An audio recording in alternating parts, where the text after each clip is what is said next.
Good morning. I'm George Latimer, Westchester County Executive. It is Wednesday, December 16th, and we're here at the White Plains District Office for the County Department of Health. And I'm very happy to be here alongside Commissioner Dr. Sherlita Amler and key members of her team.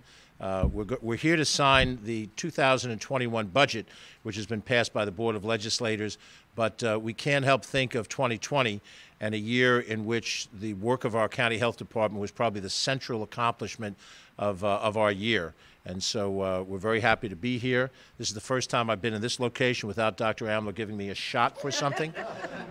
So I'm very appreciative, right? I do understand the COVID vaccines are coming, but they'll go in order of importance, and some of our healthcare professionals here deserve to have those shots before I do. So I'm perfectly happy to wait my turn. In all seriousness, though, we're here to signify the end of the 2021 budget process. Westchester County operates on a calendar year, fiscal year, meaning that on January 1st we begin a new budget year as well as a new programmatic year. And the work of the Board of Legislators, led by the Honorable Ben Boykin, who is here, Chairman of the Board. We'll hear him speak in a few minutes. Also with us here is the Majority Leader of the Board of Legislators, the Honorable MaryJane Shimsky. She will share her thoughts in a second.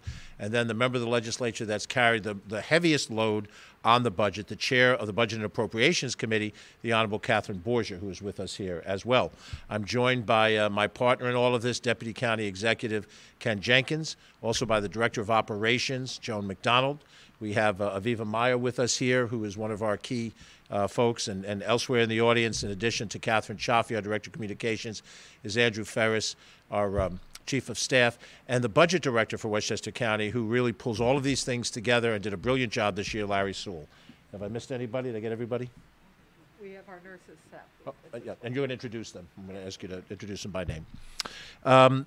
This is an important budget in 2021 because we are dealing in a period of pandemic. The pandemic, while we see a light at the end of the tunnel because of the presence now of vaccines that are being distributed nationwide, we are not at the end of the tunnel. We still have to go through a period of time. But the bottom line is that sometime around the 10th or 12th of March, we descended into a COVID situation that's colored everything that we had to do this year. And there were various times when I came to report to you in which I had great concern about the 2020 budget and then the prospects for the 2021 budget. And at the various times this year, there were very dark clouds and the concern that we might not be able to balance the budget for 2020 and that we might not be able to go into 2021 with a budget that could avoid a major increase in property taxes and a major reduction in services. Excuse me. There are governments, as I speak, that suffer those realities right now, that have had to lay off employees in the year of 2020 and go into 2021 having to raise property taxes dramatically. The budget that I'm going to sign today does neither of those two things.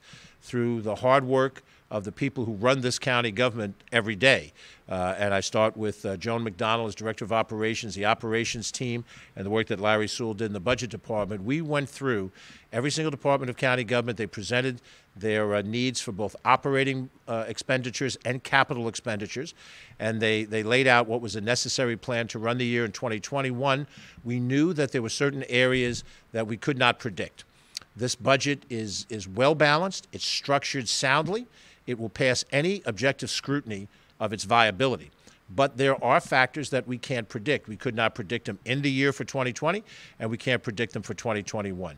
We have budgeted into this budget the expected holdback of funds from the state of New York, which has been identified at 20%.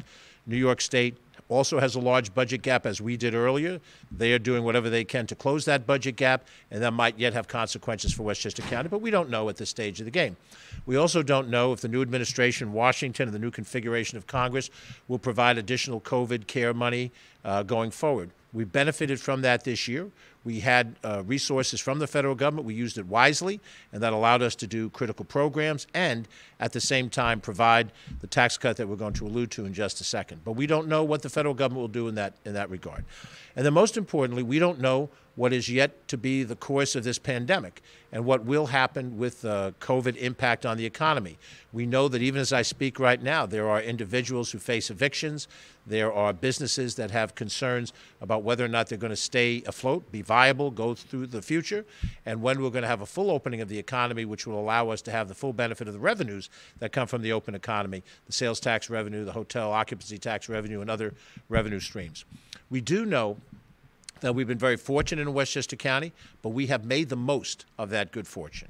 That we have people in various parts of county government who understand the structure of delivering their services, were creative in reshaping their services, none more obvious to all of us than the Department of Health. The Department of Health has certain functions that go on day after day after day. They will check pools to make sure that they can open and operate safely and in a healthy fashion, whether they're private pools or public pools. They have individuals in this department that go and check the health conditions in every kitchen of every restaurant in this county. And the ongoing functioning of this department day after day after day is continual. And then a pandemic comes along.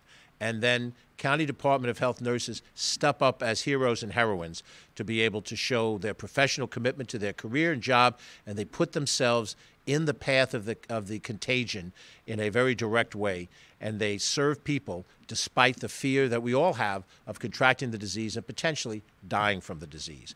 She has health department officials, herself included, other medical professionals who have to make assessments and advise those of us in civilian decision-making positions what are the best paths to take, and to do that in an area where professionals can disagree and where there is no clear path because we have not faced a pandemic in 100 years in this society. We don't have a roadmap of recent vintage that we can turn to and identify that we did these things and they were successful, or these things we did and we shouldn't have done it. This is all new turf for us. And I want to thank particularly Dr. Amler and her department for their role in 2020 in making this year, making us survive this year, get through this year in a productive fashion. And before I talk about the specifics of things, I want to say a word about the Westchester County Board of Legislators. Its chairman, Ben Boykin, the leaders who are here, and the other members who are not here with us in person, but they're here with us in spirit. I served 13 years as a member of that Board of Legislators. I served as its chairman and also as its minority leader. And their work is underappreciated by people who follow public policy, because most of the time we follow public policy at the national level. Every night on television, you'll be introduced to certain senators, and this senator and that senator heads this committee or that committee, and it's very important national issues. And of course, they are important national issues. What happens in Washington affects us all in a very broad-based way. And then whenever we're not talking about Washington, D.C., we might be talking about Albany and the state government, where I have served as a legislator in both houses. And some of those legislators are front and center on some of the major issues of the day. But the members of the Westchester County Board of Legislators serve you, and they do so with the same level of intellect and discipline that you see at other levels of legislative government. And I have the experience to be able to say that, since I have served from the local council in my home community up to the state Senate. And their work on this budget, they're given a little over a month to assess a budget. That is less time constitutionally or by charter provision than the state budget has or the federal government budget has. Usually they're operating now on continuing resolutions. And the work of this board in diligently speaking to every single department, asking pointed questions, and I have to say, as the head of the executive branch, there's a natural tension between the executive and legislative branches. We don't always agree. We have our moments where we have words between us.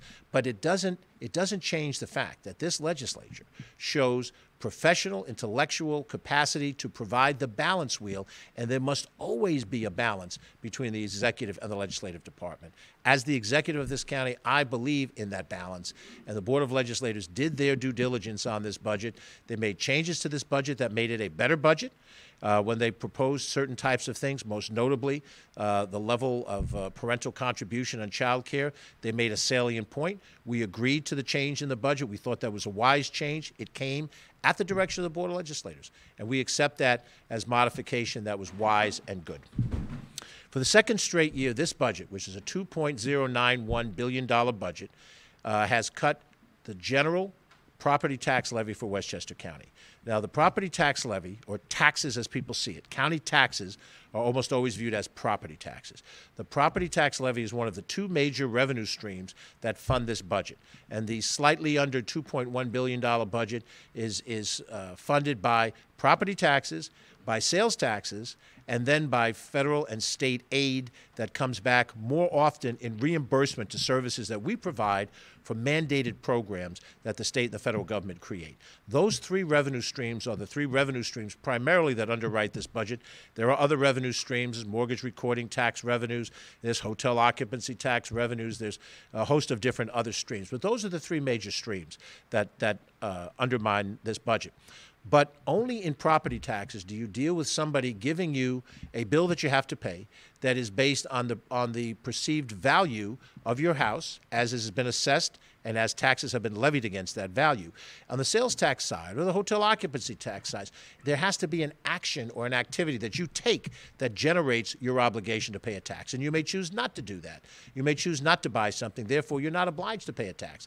So property taxes become the baseline for all of us to try to control so that we have the best possible opportunity to turn to our taxpayers and say, we are providing the services that we're supposed to, but at the same time, we're taking into account your economics and by dealing with that. Now, normally, when you pay your property taxes, if you pay $20,000 a year, you're paying about $13,500 to your school district, wherever that may be. Slightly different in the city of Yonkers. It's a different construct in Yonkers. But for most everybody else in this county, you're paying roughly 2/3 of your property taxes to the school district. Of the remaining third, that's divided between the county and the structure of your local government, which may be a city, could be a town, could be a village within a town. It's complicated. But the bottom line is that portion that we affect, which is roughly 1/6 of your budget that you pay, is within our control. And for the second straight year, we have lowered the property tax levy for taxpayers across Westchester County. And I have to add, in a note that does speak a little bit of partisanship, many times myself and the people in my political party are always asserted that we're the party that's going to raise taxes. Make a note. We have lowered property taxes in 2 consecutive years. That has not been done in 20 years. In 20 years. And I know that because the last time we had multiple years of lowering property taxes, I had the job that Ben Boykin had and was chairman of the board. So I'm very proud that on this day we're able to lower property taxes. But it's not enough just to look at the government as an entity to deal with property taxes. There are services that we're required to provide legally, and there's services that we are morally required to supply. So I'm proud to say that this budget maintained our appropriate funding of essential services and programs. Certain services and programs are baked into the cake, and we take it for granted. People take for granted the fact that we run a bus system. They take for granted the fact that we treat sewerage or that we run an airport or that we have a jail system. And those aren't seen as services as somehow an extra thing that you benefit from, even though they're a baseline of what our government is responsible for. But this government has as well funded not-for-profit organizations that provide services that are necessary, that are better provided by outside not-for-profit organizations. And we fund those organizations, and this budget, as last year's budget did and the year before, improves our support for those organizations. Those decisions were made by the administration, and they were also made by the Board of Legislators. And we were able to look at organizations that provide child care, that deal with women who suffer from domestic violence, organizations that provide environmental outreach and assistance, and be able to say, even in a pandemic, even when we are trying to make sure that property taxes are controlled, we still believe in those services, and we will still fund those services. And those things are absolutely important and essential. We've been tested as no other administration and legislature has been tested because of the nature of this pandemic. But we still made sure that we put $5 million in this budget for economic development programs, that we put $5 million in this program for housing assistance, that we put $2 million in this budget for food insecurity, that we put money in this budget for emergency response and obtaining PPE, the personal protective equipment that we know is so essential in facing this pandemic. We've reduced, as I alluded to before, the portion that individuals now pay, those who are limited in resources in child care, dropping it from 25% of the cost to 23% of the cost, and that is a real financial benefit to those individuals that need this essential child care. We've worked very closely, legislature and executive branch, with our federal representatives. And at this moment, we want to salute one more time our outgoing Congress members, Nita Lowey and Elliot Engel, who complete each of them 32 years of service on our behalf. During their tenure, most recently, they have ensured that we received a direct allocation of COVID CARES Act money, which we used wisely, we used it legally and appropriately, and that helped us not only provide additional money for food insecurity, to be available for eviction prevention and also for support of small businesses, but also that money helped us fund certain expenditures of the health department, of the county police department, of the corrections department, that enabled us to be able to reserve our money and make it available to us to use in this year's budget to balance this budget. We also did this year something that has been done in the past, but this year it was done as a matter of necessity. We reduced our workforce. We've had a reduction in workforce of about 5% of our employees. Some of those positions have, and even more will be rehired, but it won't be a full rehiring of all those vacant positions. But we did that in an intelligent, humane way. We did not send out pink slips to the people who've loyally worked for this county. We provided an incentive that gave them a way to make a decision to leave county employment and perhaps start a business or perhaps move into retirement with certain resources. And we did it out of respect for their personal contribution over those many years. And it helped us look at the 21 budget with a savings of somewhere between $6 to $10 million, depending on how we restaff those positions. Now, we've projected sales tax revenue in this budget and other revenues not based on fantasy. Some county budgets have, out of necessity, projected revenue streams that assume that they will get additional federal funds in their budget. We make no such assumption in this budget. We fund this budget on reasonable estimations of the revenue streams that we have. And we make it based as well on a capital program that is robust enough to be able to handle issues that we know are important in the same way that we have done that together over the last 3 years. This combination of legislature and executive branch fixed and opened the pools on Jackson Avenue at Spray Ridge Pools. They lay closed for 8 to 10 years in round numbers, and they're open and usable now into their second year because we made that a capital priority in past years. We fixed the collapsing Miller House, the Washington headquarters site, and we did that because that has an important historical connection to this county, George Washington being a hell of a lot more important figure in history than George Latimer. But we did what was necessary by fixing that, and that was part of our capital program in past years, and the North County Trailway and other projects. We have, and this is certainly through the advocacy of MaryJane Shimsky, who, as majority leader and previously as head of committees, have made it a point that our capital budget receive the right, proper attention. And if you go back, before we announced our capital budget in October, members of the Board of Legislators advocated for certain capital projects in their districts, which we were able to incorporate into the capital budget, which was passed as part of the operating budget process, which shows their involvement and their accomplishment within this government. And I salute their energy, and I salute the energy of all of our management team in putting this together. We dealt with a budget that has social justice as an important need. Now, we looked at the police department, and we budgeted this set of police services fairly. We did not defund the police, but we do expect to have reform actions happen that will improve the relationship of the county police and the community. And we think that we've made steps already. We think the police department themselves have made steps already, but we can do more and we can do better, and this budget allows us to do those things. At the same time, this budget spends significantly more money to address the social needs of our county so that we look at both the essential need of police services and the essential social services of this county as two side-by-side goals that we strive for, and more important than rhetoric, that we have put in this budget.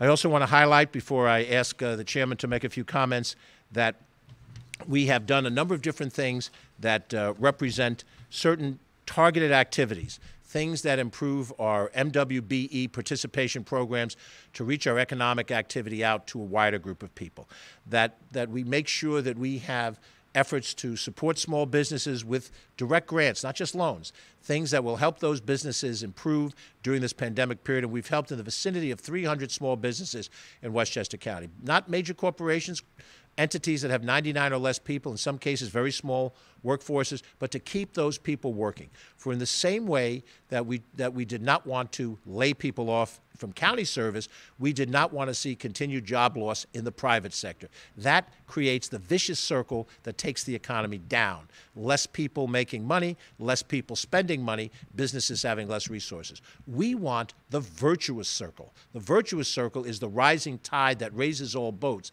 by maintaining employment, by trying to help those businesses stay afloat. We're a county government. We're not the state government. We're not the federal government. We cannot do what those levels are capable of doing. But we did our share to make make sure that these priorities happen. And when I pass by businesses that I know are teetering, I know that we're going to do everything we can in the new year, working together cooperatively with resources, financial and also professional resources through our Launch 1000 program that will help provide some services that will help some of these businesses move forward. We've tried our very best to address the many different needs of Westchester County. No budget is a perfect budget. Every budget is a subject of some compromise. We would not be here today if it wasn't for the talent and the skill of our budget leadership, Larry Sewell, Gideon Grant, and being able to analyze ways that this budget could come together. We would not be possible if all the commissioners, Dr. Amler and her colleagues in various different departments, weren't able to look at their services and structure them in a way that would be appropriate.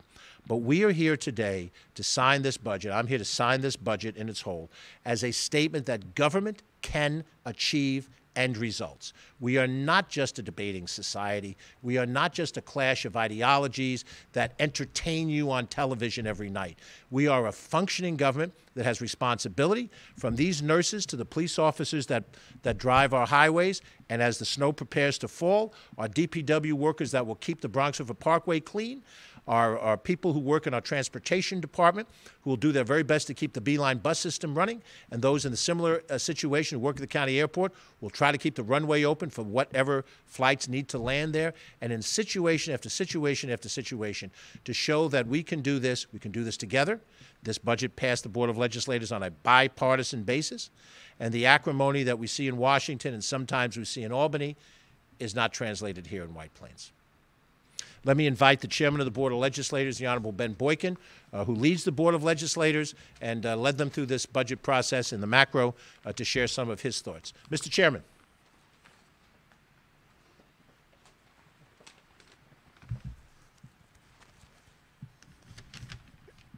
Thank you, County Executive Latimer.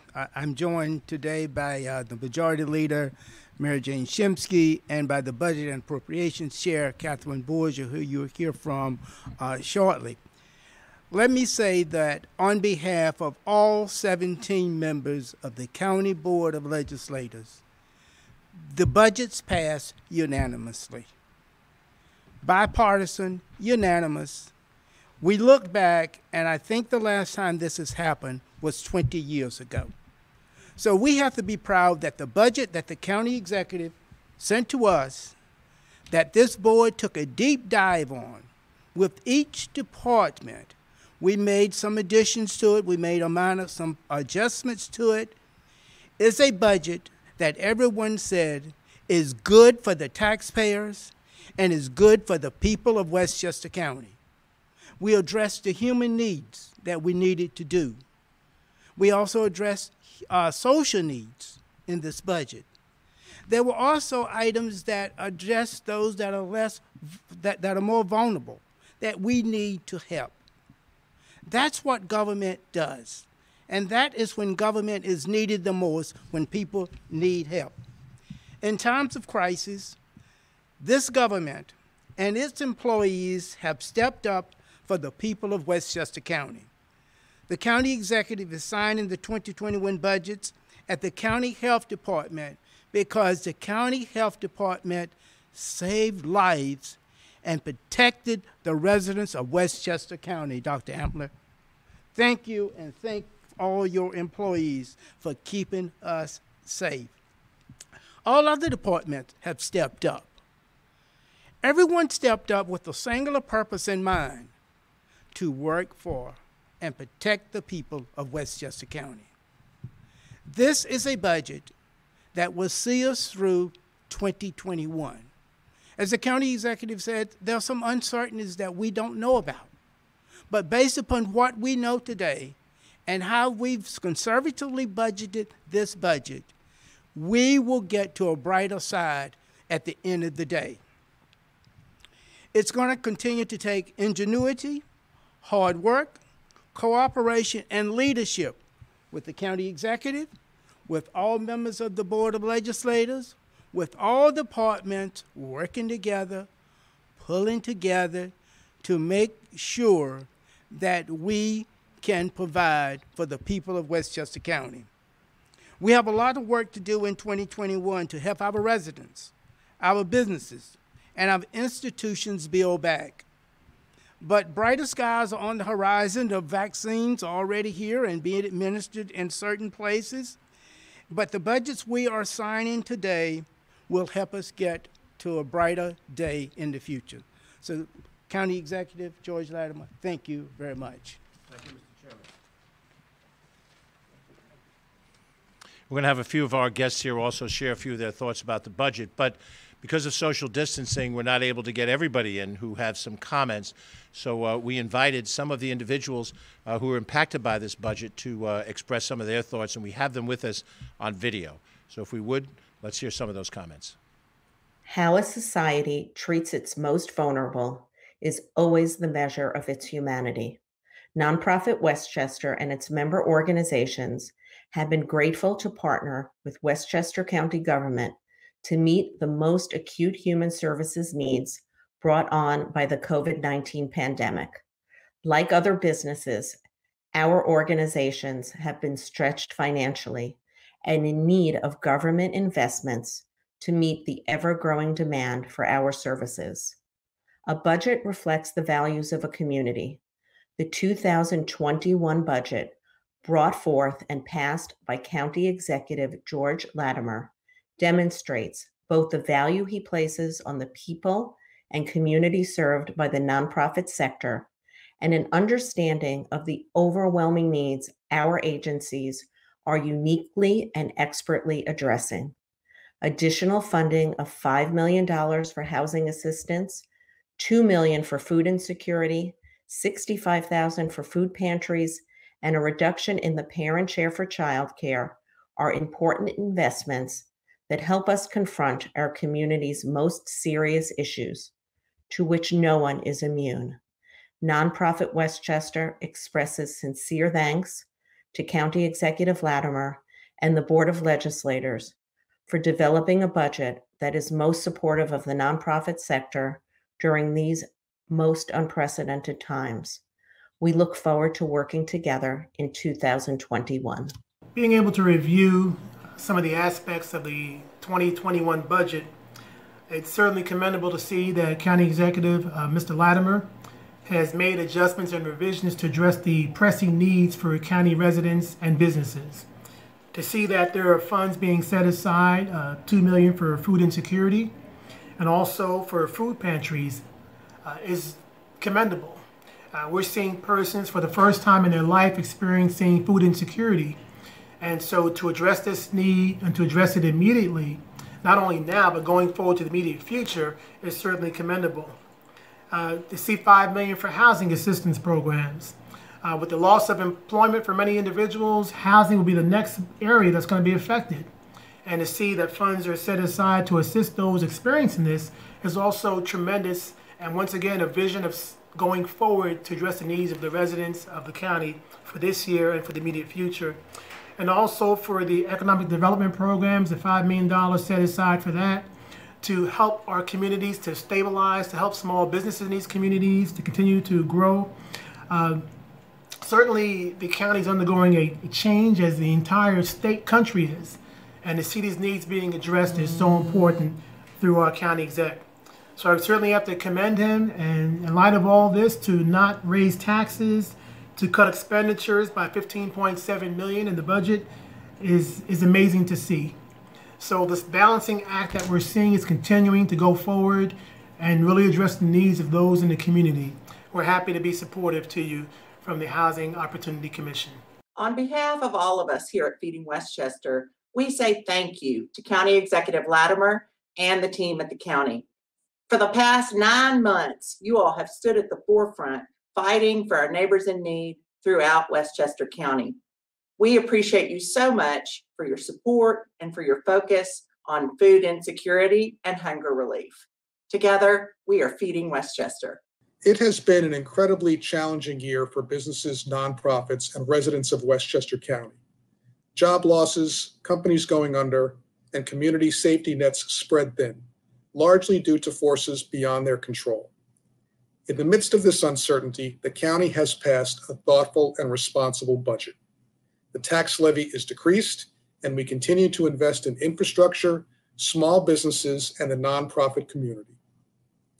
In order for our professional economy to thrive, we need certainty, predictability, and a tax structure conducive to private investment and public investment in infrastructure and programs that have synergies with our important regional business sectors.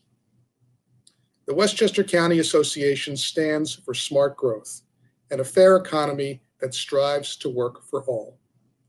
County Executive Latimer, his team, and the entire county legislature should be applauded for their work under very difficult circumstances. There are no gimmicks here, just an honest appraisal of where we are and what we need to do to move forward.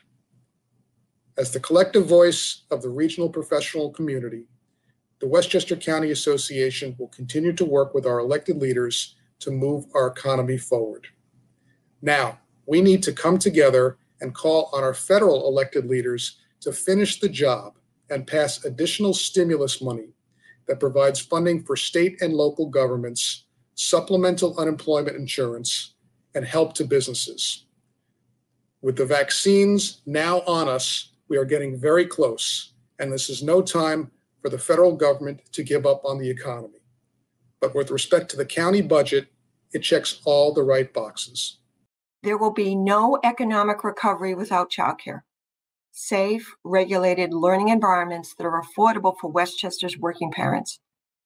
Throughout the pandemic, many childcare businesses remained open to care for the children of first responders and healthcare workers so that they could take care of the rest of us. While just about every sector of our economy took a hit this year, the impact of COVID-19 has been particularly devastating to childcare, both nationally and here in Westchester. Childcare businesses need help if they're to stay open and be available as more parents return to work, and already struggling parents need help paying their childcare bills. The county executive and the Board of Legislators responded to both of these needs in this budget, raising the subsidy reimbursement rate to help childcare businesses meet rising operating costs, and reducing the parent contribution, putting more money into the households of hardworking, often essential workers. Westchester County has long been a leader on childcare. The support for childcare in this budget, adopted under the most challenging of conditions, is further evidence. So on behalf of the Child Care Council of Westchester Board of Directors, our staff, the hundreds of childcare businesses we work with, and the thousands of parents we strive to support, I want to thank the county executive. And we look forward to working with the county executive and his team on the further stabilization and strengthening of a childcare sector that will be an essential piece of our economic recovery here in Westchester. Thank you. The Business Council of Westchester wants to congratulate County Executive George Latimer and the Westchester County Board of Legislators on the passage of the 2021 county budget. Westchester County is certainly not alone in facing the most serious fiscal challenge since World War II. The COVID-19 pandemic has disrupted revenue flows on all levels and creating uncertainties that defy quick or easy solutions. Knowing this, we are confident that the 2021 budget prepared by County Executive Latimer and his team is solid, maintains essential services while protecting the county's AAA bond rating. There are many unknowns, not the least of which are New York State's extremely serious budget challenges, which can have a significant impact. We stand ready to work with the county executive and the Board of Legislators as they continue to navigate the best fiscal path in this difficult time. At the same time, we must all continue to convey that Westchester is economically stable and welcomes business and investment. From the Business Council of Westchester, we stand with you to work together. County government has many partners in accomplishing our mission, and we want to thank those who were part of sharing their thoughts, who come out of the business community, those who come out of the not-for-profit community, all of whom are our partners in trying to accomplish our mission over the course of the next year. Since we're here at the Health Department, I do want to ask our Commissioner, Dr. Sherlita Amler, to share a few thoughts, since this really has been a year where health is front and center. And also like her to introduce some of the people who've been kind enough to spend a few minutes with us here for this press conference. So, Dr. Amler. Thank you. So first I want to have I appreciate having the opportunity to thank the county executive, Ken Jenkins, Chief of Operations, Joan McDonald, Emily Salzman, our representative of Eva Myers, and the Board of Legislature for the County of Westchester for giving the Health Department the resources that we need to do the job that we've been tasked with.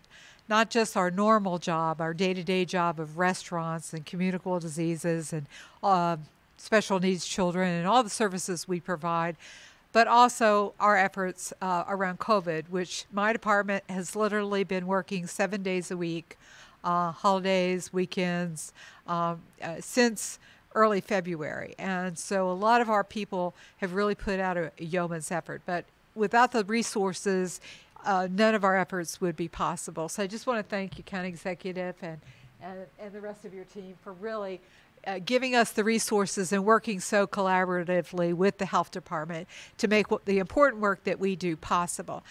So today I have some of my dream team, my COVID dream team with me, and I want to introduce you to them.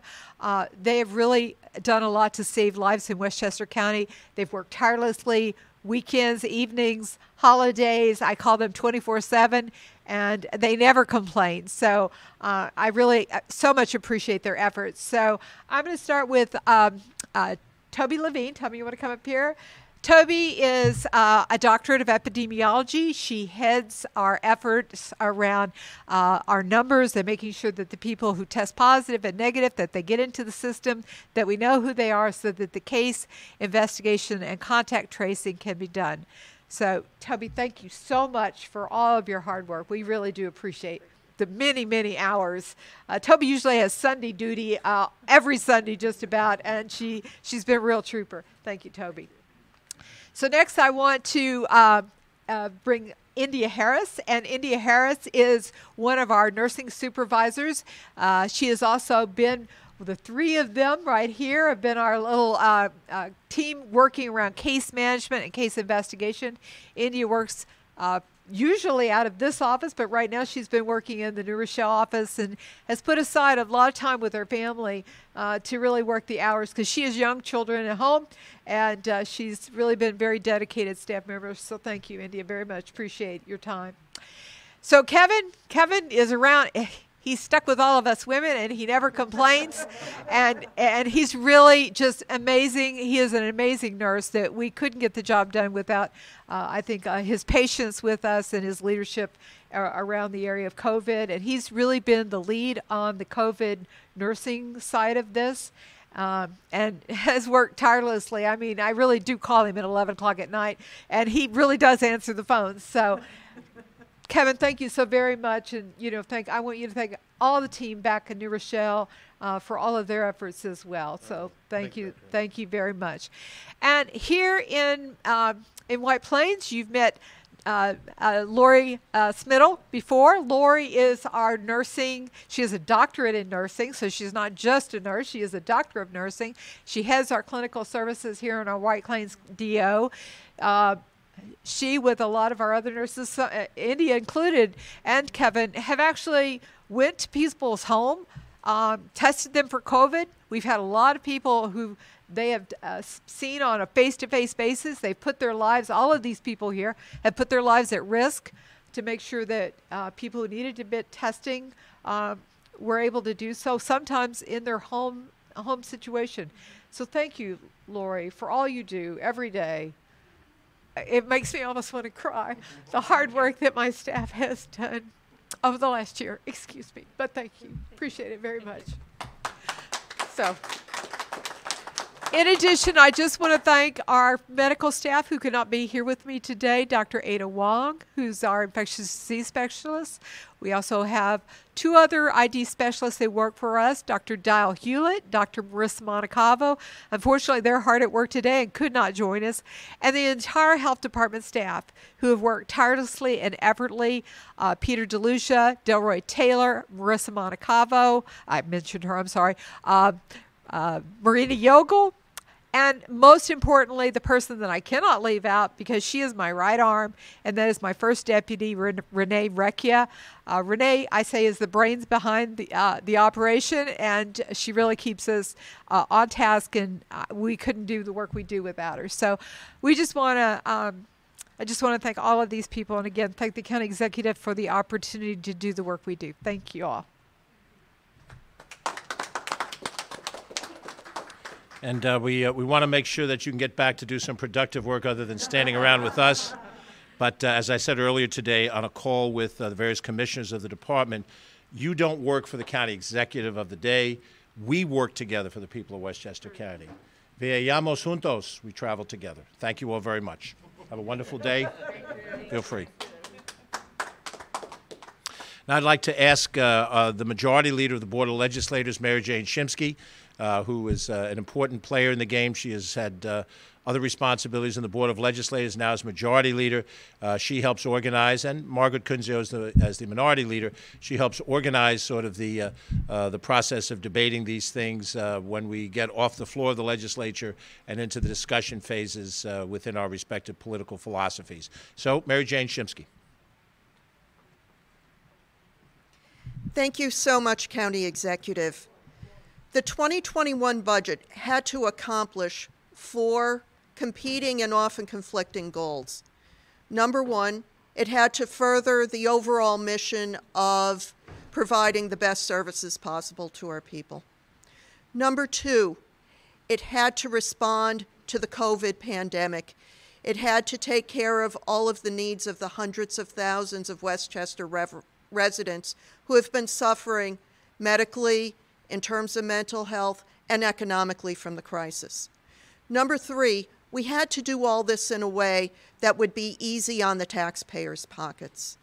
And number 4, we had to come up with a budget that had the flexibility to handle the future, because next year we don't know what's going to happen and in which fiscal quarter it's going to happen. The document we got from County Executive Latimer masterfully balanced all of these considerations. After the due diligence led by Chairwoman Borgia, we only had to do a little bit of fine-tuning, and that we did. We put in some new social service initiatives. We put in increased help for our community organizations. We put in more help, more infrastructure investment. And we also, and Legislator Borgia, I'm sure will address this, managed to bring down the cost of child care for our essential workers.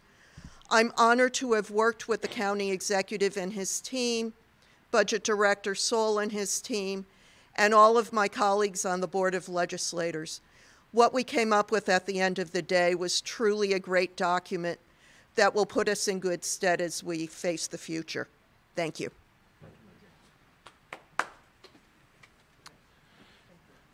Next, I'm going to ask the chair of the Board of Legislators Budget and Appropriations Committee to share some of her thoughts as she managed through the whole process of this. I would just say anecdotally, I originally joined the Board of Legislators myself in 1992, and after winning a second term, I was asked by my party, we were in the minority at the time, to serve on the Committee on Budget and Appropriations. It was the most prestigious committee to serve on as a member, and I was in the minority. And I remember sitting through the first full budget as a member of the board of the Committee on Budget and Appropriations. And I was 40 years old. I was National Director of Sales of a corporation. I'd already been a city councilman and been through city budgets as well as 2 as a member of the Board of Legislators. And I marveled at the complexity of managing the process of assessing a county budget. And once I had a conversation subsequently, and I said to somebody, can you imagine what it would be like to have to chair that committee and be responsible for all those things? So the years have gone by. I've done a lot of different things. I never did chair the committee, but I've seen the work that chairs have done, Richard Wishney, Michael Kaplowitz, and others, and it is yeoman's work laid upon you during the Thanksgiving and holiday season, Christmas holiday season, depending on what holiday you celebrate, and we couldn't have had a better person managing that process than Catherine Borgia. Thank you, Mr. County Executive. As has been said by many of the speakers, of course, 2020 has been just an extraordinary year, but it's been a year where I've been profoundly grateful to work in public service along with my colleagues here today and all of the people who work for the County of Westchester. It's been an opportunity for us to really provide protective services for the people of Westchester during a time where there's been immense suffering. I really congratulate the County Executive and his team, and I'm very grateful for my colleagues on the county board, as well as all of the staff, for being able to manage with such agility and resourcefulness.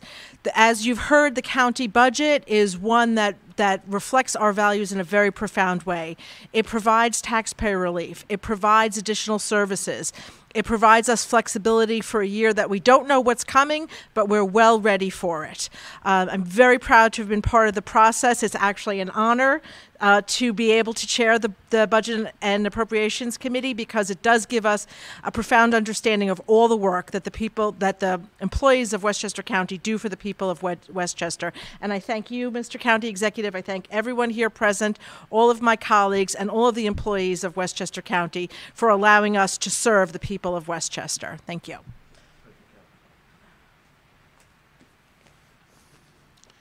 So for all of that, I now have a simple signature to put on a document that will make this operative. Thank you. You've got a few pens here, too, that I'm going to give out. Okay, very good. I've seen this done where you sign one letter with each pen. I don't know how you do that. We ain't doing that. This is, if I'm reading the document correctly, this is Act number 215 of the year 2020. It includes both the district budgets, the operating budget, and the capital budget, I believe. And this document, which has been certified by the clerk of the board, the Honorable Sunday Vanderberg, is that on the 14th day of December, this budget was passed by the Board of Legislators by a vote of 17-0, and it now awaits the signature that you have given me as the authority of County Executive to make this operative. So on this, the 16th day of the month of December, I'm signing this, George Latimer, in my usual illegible handwriting, and we now have a county budget for 2021. Thank you. I would like to first provide one of these pens to Larry Sewell, who's been our budget director. It was him and his team's brilliance that was able to accomplish this. Larry, thank you very much for your work and your hard work.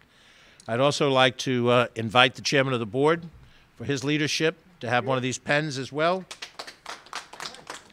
The majority leader, MaryJane Shimsky. Thank you, George. And to the Budget and Appropriations Chair, Catherine Borgia. And then also, because of the important symbolism of the Health Department, the work that Sherlita and Amler does, would you also accept one for this budget on behalf of Great? Thank you. I know that we've had everybody in the world speak, but we haven't had everybody speak. I have two key colleagues who make all of this happen every day. They are the key decision makers on these things. So I'd like to ask Deputy County Executive Ken Jenkins and Director of Operations Joan McDonald to join us and express a few of their thoughts. And then I'll wrap it up. Thank you, County Executive. And this tremendous partnership between the leadership of County Executive Latimer, the leadership of the Chairman of the Board of Legislators, a good friend of ours, Ben Boykin, MaryJane Shimsky, the Majority Leader, and certainly the Chair of Budget and Appropriations, Catherine Borgia. This is never an easy process to go through, and what people see at the end of the day makes it look so simple. But the hard work that everyone has put into it, the departments led by Joan McDonald, and certainly all of the due diligence by the Board of Legislators to make sure they're hearing every advocate, they're hearing every constituent, and making sure that this budget reflects the people of Westchester, and this budget does that. Congratulations to all, and for the people of Westchester, it's a fantastic budget. Joe. Thank you. Thank you, County Executive Latimer, and thank you to the members of the legislature and my partner, Deputy County Executive Ken Jenkins. As the County Executive has mentioned on several occasions, I formerly served as the New York State Department of Transportation Commissioner. And I have to say that today, with a snowfall of 12 inches plus, I am very grateful that I am not in that position again. But I'm also very grateful that I am in the position that the county executive has appointed me to and the trust he has given me to run county government here in Westchester County. One of the things I experienced as commissioner, when you deal with a weather event, you pretty much know when the end is in sight and then you go into rebuilding. When we faced this pandemic, as the county executive and Dr. Amler said, we did not know what the end would be, and we're not at the end yet. As the county executive said, there's light and hope at the end of the tunnel, but we're not there yet. So what we have done over this past year under the county executive's leadership with the coordination and partnership with the Board of Legislators is steered the county through this pandemic both operationally and fiscally. And one of the things I have learned in my years of service in the public sector is to be flexible, to be nimble, and to be able to pivot. And all of our county's leaders did that over this past year. Our departments and our commissioners did that when we asked them to step up. They did it with no questions asked. Our workforce has been with us every step of the way, and we enter 2021 in excellent shape. We don't know what changes we may have to face, but I think under the county executive's leadership and this team all here, we are greatly up to the task. Thank you very much. So just to close, I'd like to thank again Ken Jenkins and Joan McDonald as the senior leaders of this county, my right and left arms, and we work as a team, along with Catherine Chaffee, Andrew Ferris, other members of the executive team, Steve Bass, and so many other people, John Nona, Emily Saltzman. I want to thank the members of the Board of Legislators, the leadership here represented, and the other members of the board who serve us as well and as a team represent an equal co-branch of government. I want to thank the commissioners and all of the other executives that run different departments in this county government, as diverse as running a jail to running a planning department, and all of the workers, the people who've been here long before I got here, they'll be here long after I'm gone, and the commitment they made to the people of Westchester County. I want to thank the people of Westchester County. When I signed that document, you put the pen in my hand for a limited period of time, and I'm honored that I have that opportunity to try to help organize through a group of people a set of results that are important. And I want to close by thanking my late mother and father. They are long gone from this world. I remember them fondly, but I also know that they gave me the first gift, which is the gift of growing up in Westchester County. Westchester County was my inheritance from my mother and father. My mother grew up here in Harrison. My father moved here from Brooklyn. They met, fell in love, married. I hope that was the sequence. And myself and my sister came along, and we grew up first in an apartment, then in a small house on the south side of Mount Vernon. Now, all these years later, I've been given the opportunity to, with a team of people, move the county forward that they chose to be the place that they wanted to live. And I'm grateful for that. I'm grateful for the colleagues that I serve with. And this budget is a step in the right direction, but the challenges remain. We'll have a press briefing in a few minutes about the weather circumstances that we face. We will continue to deal with COVID. We will come back and talk to you about our policies on affordable housing, the progress we're making on Memorial Field and the New Rochelle Family Court, and on the South County Trailway. We will come back and talk about all of the different challenges that remain before us. We will make mistakes. We will have our successes, but we will work hard to serve the people of Westchester County. I'm George Latimer, County Executive. Thank you for watching. Be safe. Have a good day.